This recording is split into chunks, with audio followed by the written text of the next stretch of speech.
Meu nome é Maria Lainara, sou acadêmica do terceiro período do curso de Licenciatura em Pedagogia, ofertado pela UEMA no campus de Lago da Pedra, modalidade EAD.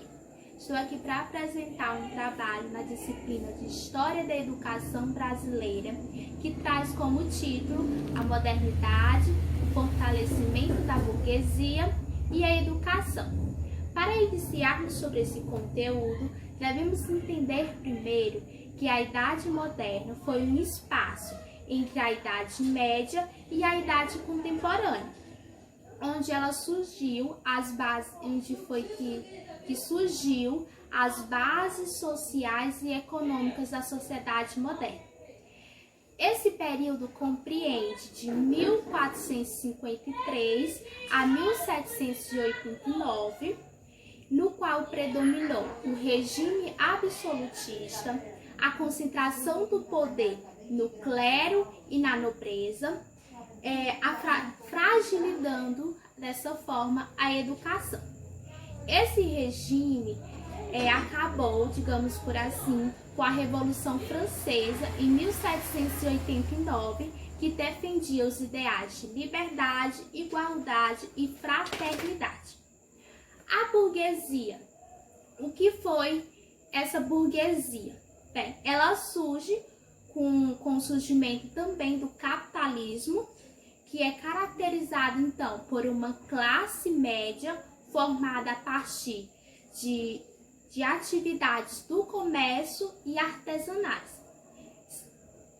E essa burguesia, essa classe social, sentindo-se incomodada então pelo um governo autoritário, centralizador e absoluto, que se concentrava o poder principalmente na igreja, elas se organizam e se levantam, reivindicam os seus direitos, pedindo uma maior participação, tanto política como privilégios. A sociedade burguesa, desde a sua constituição até a atualidade, adotou a bandeira da educação para todos, como um de seus pilares de sustentação, embora a partir de diferentes enfoques, tanto teóricos como práticos. A generalização da escola do saber ler e escrever, como diz Saviano em 1994, não era questão no período medieval, período anterior à Idade Moderna, pois a manutenção das relações não dependia do domínio da escrita. Todavia, essa generalização do saber ler e escrever passou a ser uma preocupação com a sociedade burguesa, que centrava o seu desenvolvimento urbano e comercial, cujas relações humanas não se fundamentavam mais em dependência, mas em relações contratuais. Entretanto, a defesa da educação para todos não representou necessariamente uma defesa de uma escola única, tampouco a generalização do saber escolar. Agora vocês vão assistir um pequeno vídeo que faz uma breve história da educação brasileira, e que, para a gente poder entender tanto a educação moderna no Brasil da atualidade, é necessário se voltar primeiro um pouquinho no tempo. Vamos lá? Quando a Companhia de Jesus desembarcou por aqui com a missão de converter os nativos à fé católica, trouxe na bagagem métodos pedagógicos. A alfabetização era o caminho mais seguro para a catequese, para mudar hábitos e costumes. Começava assim a história da educação no Brasil. Nos primeiros anos, a Companhia de Jesus, tendo à frente o padre Manuel da Nóbrega, fundou colégios e escolas de instrução elementar. Os jesuítas aplicavam 2 modelos de instrução, um para os indígenas, centrado na leitura, escrita e poucas operações, e outro voltado para os filhos dos colonos, consistindo no ensino mais culto.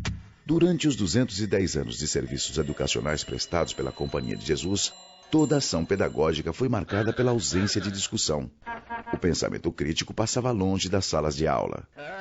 O ensinamento proposto pelos jesuítas era alheio ao interesse da coroa portuguesa, que agora queria colocar as escolas a serviço do Estado e não mais da fé. Quando foram expulsos do Brasil em 1759, havia aqui 17 colégios e escolas de primeiras letras funcionando. Sem os jesuítas, a educação brasileira praticamente voltava a estaca zero. Em 1807, a família real deixa Portugal e se muda para o Brasil. Com a chegada da corte, há investimentos no ensino técnico e se multiplicam as escolas de ensino superior.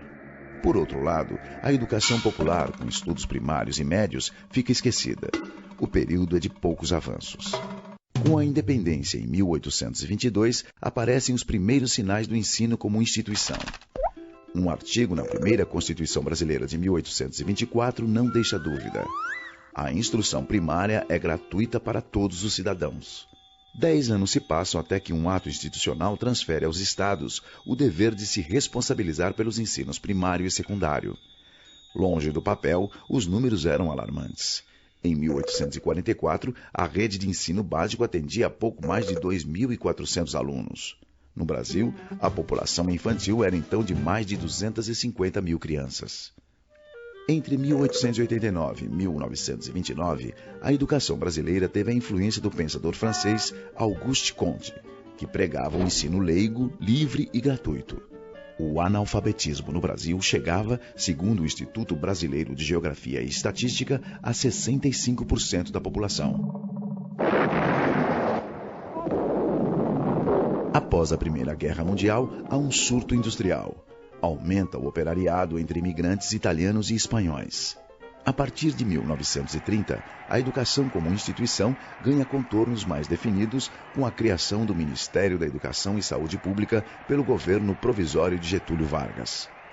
A Constituição de 1934 estabelece pela primeira vez na nossa história que a educação passa a ser um direito de todos e que deve ser promovida pelos poderes públicos e pela família. A esse período, segue o Estado Novo de Getúlio Vargas e a valorização do ensino profissionalizante.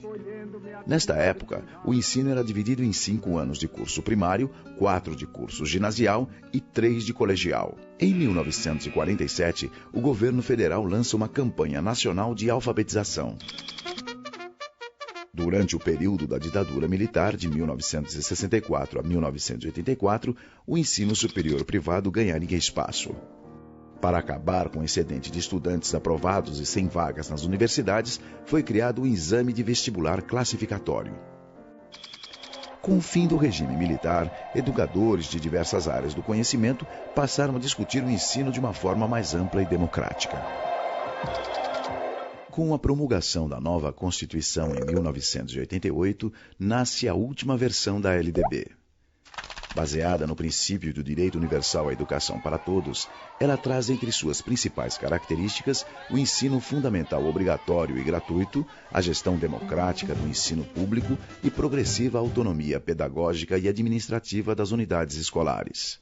Ela é aprovada em 1996, às portas do século XXI.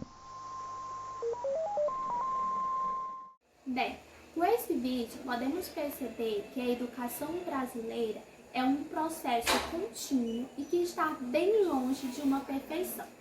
Para a gente encerrar este conteúdo, vamos agora apenas elencar algumas características dessa educação na Idade Moderna. Bem, a educação na Idade Moderna, nós tivemos o desenvolvimento de um grande número de universidades, não mais tão dependentes da igreja, mas universidades centradas no conceito de humanismo.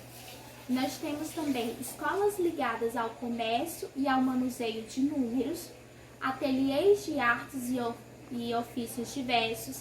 Nós temos o rompimento da burguesia com os senhores feudais. Temos a reforma e contra-reforma religiosa. Temos também o nascimento de colégios e a proliferação de manuais para alunos e professores, que são os livros. E nós temos também, ainda assim, uma grande divisão, por assim dizer, aonde os mais ricos e a alta nobreza é como eles tinham preceptores, tinham educadores nos seus próprios palácios, nos seus próprios castelos. E enquanto a pequena nobreza e a burguesia, eles ansiavam então enviar seus filhos para a escola como uma forma de preparação para o negócio. É esse o nosso conteúdo de hoje. É um conteúdo bastante extenso, mas eu tentei resumir um pouco. Espero que tenham gostado e até a próxima.